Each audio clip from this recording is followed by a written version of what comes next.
O terror voltou a atingir a Europa às vésperas da ativação do Brexit. Um ataque próximo ao parlamento britânico deixou pelo menos 4 mortos e 20 feridos. O nosso correspondente da Jovem Pan na Europa, em Londres, Ulisses Neto, está neste exato momento lá no local desse atentado, à frente ali do Big Ben, fala conosco ao vivo e atualiza as últimas informações. Aqui, boa tarde, e aí boa noite já, né, Ulisses? Isso, Patrick, boa noite mesmo. Deixa eu dar uma olhada aqui, ó, no Big Ben, 8h29, daqui a pouco talvez vocês vão ouvir, não sei se o microfone vai pegar o soar do Big Ben, onde ocorreu esse atentado, esse ataque terrorista mais cedo, às 2h40 da tarde, no horário aqui de Londres. Estamos 3 horas à frente em relação a Brasília. E a Scotland Yard confirmou que, apesar dos temores de que seria uma rede com vários terroristas que teriam realizado esse atentado hoje, que na verdade foi apenas um homem responsável pelo ataque. Então, para contar rapidamente o que aconteceu, ele estava num carro grande, né, numa SUV, vindo pela Westminster Bridge, pela ponte de Westminster, que é essa aqui à minha direita. Ele cruzou a ponte, que vem do lado sul para o norte de Londres, passando pelo rio Tâmisa, atropelou várias pessoas. A maior parte dessas vítimas que você citou, né, 20 pessoas feridas, estava na ponte de Westminster. Uma mulher, inclusive, chegou a cair no rio Tâmisa, foi resgatada com vida, mas com muitos ferimentos. E então ele seguiu até o parlamento, onde fica, né, o Big Ben também, e colidiu com a grade de segurança aqui do parlamento, desceu do carro, entrou em luta corporal com um dos seguranças e acabou esfaqueando um policial que morreu aqui no parlamento britânico. Apesar de toda essa ação, né, o parlamento em si não chegou a ser atingido, o Palácio de Westminster não chegou a ser atingido, mas a primeira-ministra estava dentro do parlamento, que tinha sessão, estava reunido nessa quarta-feira. Então isso mostra a gravidade do que ocorreu aqui em Londres, o centro do poder, né, do governo britânico, sendo alvo de um ataque terrorista. E como disseram os próprios parlamentares britânicos, eles sabiam que era só uma questão de tempo até que Londres fosse vítima de um atentado, como foi Paris, como foi Bruxelas, hoje completando um ano, né, dos ataques terroristas também lá na Bélgica e na Alemanha. De qualquer forma, a vida tenta seguir normalmente por aqui, com o parlamento já com sua reunião de amanhã marcada, vai seguir conforme o planejado, porque os britânicos não querem se render ao terrorismo, Patrick. Ulisses, alguma pista de ligação do sujeito que perpetrou o atentado com o Estado Islâmico ou alguma outra organização? Eu sei, já tem o nome. Já o nome dele. Eu sei. Então, por favor, me falem, porque eu estou aqui na frente do parlamento, eu não peguei o nome dele, deve ter sido divulgado agora há pouco. Fala aí, Andreasa.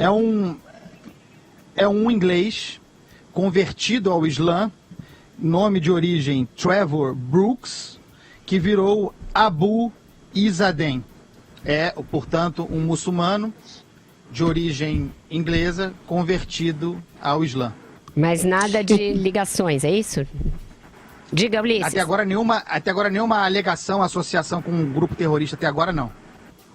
Então vejam que sabendo agora que é um homem inglês, né, nascido aqui no Reino Unido, convertido ao islamismo, ele mantém o perfil que tem sido aplicado aqui na Europa, né? Porque foi mais ou menos isso que ocorreu também na Bélgica, foi mais ou menos isso que ocorreu na França. São cidadãos, no caso da França e da Bélgica, eram cidadãos de origem árabe, né? Mas ainda assim eram cidadãos franceses, cidadãos europeus nascidos aqui no continente. Esse tem sido o grande problema, por isso, inclusive, que as autoridades locais não sabem lidar com essa nova ameaça, porque são terroristas que já estão aqui, né? Que não são importados dos países árabes, e mais do que isso, são lobos solitários, né? Mantém esse perfil de pessoas que estão fazendo ataques pouco sofisticados. Nesse caso, ele estava passando pela ponte de Westminster, que fica lotada de turistas. O palácio todo ele é muito cercado de barreiras físicas, mas aqui, como vocês podem ver, são ruas normais, que as pessoas vêm aqui tirar foto, vêm caminhar, então não tem como impedir esse tipo de ataque, né? O que vai fazer? Como lidar com essa situação em que lobos solitários que já estão aqui dentro do continente realizam esses ataques terroristas? Legal, Ulisses. Muito obrigado pela participação. participação aqui no 3 em 1. Aliás, belíssimo trabalho do Ulisses ao longo de toda a tarde aqui na Jovem Pan, trazendo, inclusive, muitos brasileiros, né, que estão em Londres, a fala das autoridades. Legal pelo trabalho, e amanhã você retorna aqui no Jornal da Manhã, tá bom, Ulisses? Até amanhã, Patrick. Uma boa tarde a todos. Bom descanso. Bom descanso, é isso aí. Ô, Andreas, eu começo com você, falando sobre esse atentado, exatamente no dia em que o atentado lá na Bélgica completa um ano também, né? Uma situação muito parecida nesses últimos atentados, não? É importante destacar, para nossa desgraça, que apesar de um ataque terrorista como esse, é melhor e mais seguro estar em Londres, como Ulisses, do que estar aqui nesta Síria em que se transformou o Brasil, especificamente o Rio de Janeiro. Não nos esqueçamos dos 60 mil homicídios anuais aqui nesse país. Para a gente ter noção de proporção também, né? É preciso ter calma nessa hora. Eu nunca tive dúvida de que era um ataque terrorista de um muçulmano. Nunca tive dúvida. E o que me deixou claro, que apontou para isso, era o fato de que quarta-feira é o dia tradicional em que o primeiro-ministro vai ao parlamento e responde a questões dos congressistas, né? E, no caso, a primeira-ministra é uma mulher, Theresa May, conservadora, né? O alvo, portanto, preferencial do terrorismo nesse momento. É o que se pode dizer até agora. Esse suposto, porque ainda não está confirmado, esse suposto terrorista, aqui eu fiz referência agora, é ligado a uma associação que já foi proibida nos Estados, na Inglaterra, por apologia à violência, e ele já esteve preso por 3 anos. É uma figura, é um muçulmano britânico muito conhecido das autoridades, o que também pode apontar, como o Ulisses fez referência, para a fragilidade da segurança interna nesses países. Pera. Isso, é muito difícil porque o terrorismo ele vai se renovando, ele vai atualizando a sua maneira de se infiltrar na sociedade, e isso é o que ele tem de mais nefasto, de mais, enfim, de mais absurdo. Se proibirem as correntes migratórias, como é uma tendência no mundo, nos Estados Unidos e em outros países, principalmente na Europa, eles vão se valer de pessoas que moram já nos países para perpetrar esses atentados terroristas, porque eles estão fazendo atentados, na verdade, contra a democracia, contra o Estado livre, contra um Estado que é diferente do que eles pregam de forma totalitária e autoritária. Isso é o triste do terrorismo. Por isso eu acho que as reações têm de ser calibradas, o mundo tem de se unir e fazer um esforço aí coletivo de inteligência, de tentar maneiras igualmente inteligentes e sofisticadas para se contrapor a esses atentados. Você, Marcelo Madureira. Eu acho o seguinte, bom, mais uma vez o terrorismo atinge os seus objetivos, que é amedrontar a população, tacar o terror na população, né, que se você vê estatisticamente a quantidade de vítimas, o número de pessoas que circulam ali em Londres e tal, é absolutamente irrelevante.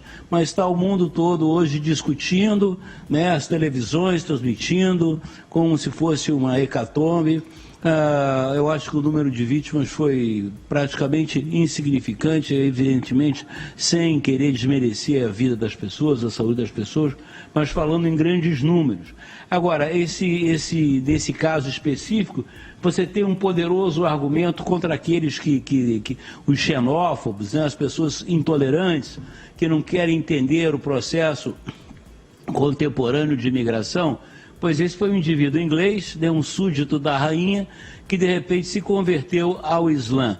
Agora, com relação a essa questão, e encerrando aqui a minha intervenção sobre esse assunto, não se trata de um muçulmano, como poderia se tratar de um evangélico, de um católico, de um judeu, de um ubandista. Não é isso. Trata-se de um fundamentalista, de um radical, de uma pessoa que através daquilo que ele acha, que acredita, pretende realmente atacar a sociedade. Mas só que... Então, por favor, não vamos confundir... Só que esses outros não fazem, né, Madureira? Né? Mas esses outros não fazem, né? Engraçado essa os católicos do IRA faziam, Existem bilhões de muçulmanos no mundo. Há uma recorrência, e a grande maioria dos muçulmanos não são fundamentalistas e nem fazem esse isso tipo sem dúvida. De manifestação violenta. Curiosamente, não à toa, quem faz é. Nem sempre. Bom, gente, vamos... Sempre não. Eu tô esperando me falarem desses terrorismos recentes. Infelizmente. Recentes. Precisa dizer o que é. Esses recentes não são de origem muçulmana? Me esclareça se eu estiver errado. Onde é que estão os católicos, os evangélicos, os judeus fazendo ato terrorista no mundo? Muito pelo contrário. Os católicos da Irlanda do Norte praticavam ato terrorista de grande proporção. Vera, você está falando de quando? Estou falando do século passado, século XX, não estou falando de antes de Cristo. Mas tudo bem, mas aí... Estou falando da própria Inglaterra. Nós não estamos falando de civilização? Civilização? Irlanda é civilização. Atos terroristas do IRA nós não estamos falando é uma coisa recentíssima. Nós estamos falando da civilização no século XXI? O que há no século XXI? O que é o terrorismo no século XXI? Porque aí é verdade, se a gente for buscar a história, tem exemplo para todo mundo. Só que as vítimas, o que acontece hoje, é um dado concreto. Se vocês me encontrarem Mas na época que o IRA perpetrava... Agora, que não tenha... Não é, na época que o IRA perpetrava esses atentados, a gente estigmatizava todos os católicos? Eu acho que não. Não sei, mas o que aconteceu com o IRA? Acabou, né? Mas não foi eu não vejo essa disposição. São ciclos, né? Terrorismo vem em ciclos. Eu não vejo a disposição para se negociar. Primeiro porque não se negocia com terrorista, mas eu não vejo disposição, como havia naquela época, para acabar com isso. Muito pelo contrário, eu vejo frouxidão.